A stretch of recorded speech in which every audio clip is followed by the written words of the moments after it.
Welcome to एग्जरी motivation. बूढ़ा व्यक्ति और तीन बच्चे।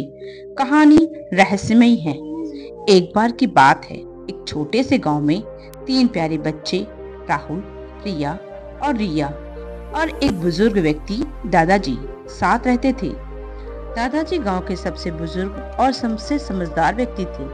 उनके पास ढेरों कहानियां थी जो वो बच्चों को सुनाते थे, लेकिन बच्चों को लगता था कि दादाजी की कहानियां बस पुरानी यादें हैं और उनमें कोई सच्चाई नहीं है। एक दिन दादाजी ने बच्चों को एक ऐसी कहानी सुनाई जिसने उनकी उत्सुकता जगा दी।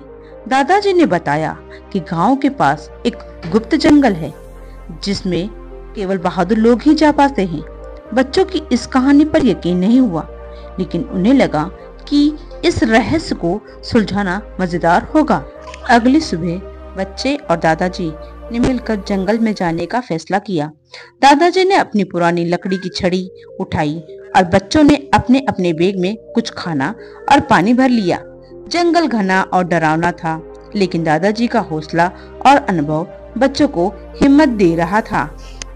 क्या आपको पता है, बुजुर्ग व्यक्ति जो जो बात कहते हैं वो उनके अनुभव पर आधारित होती है। इसीलिए उनकी जो भी बातें होती है हमें गहराई से और समझदारी से सुननी चाहिए। वो हमें आगे बहुत काम दे सकती है। चलते हैं आगे कहानी पर।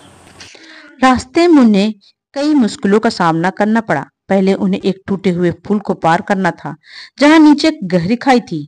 राहुल थोड़ा घबरा गया, लेकिन दादाजी ने उसे समझाया कि अगर वो ध्यान से चले तो कुछ नहीं होगा। दादाजी ने सबसे पहला कदम बढ़ाया और धीरे धीरे सबने पुल को पार कर लिया।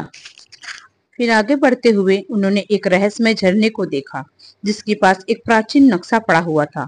उस नक्शे को देखकर दादाजी ने कहा, यही है खजाने का मार्गदर्शन। अब बच्चों को विश्वास हो गया कि दादाजी की कहानी सच्ची है।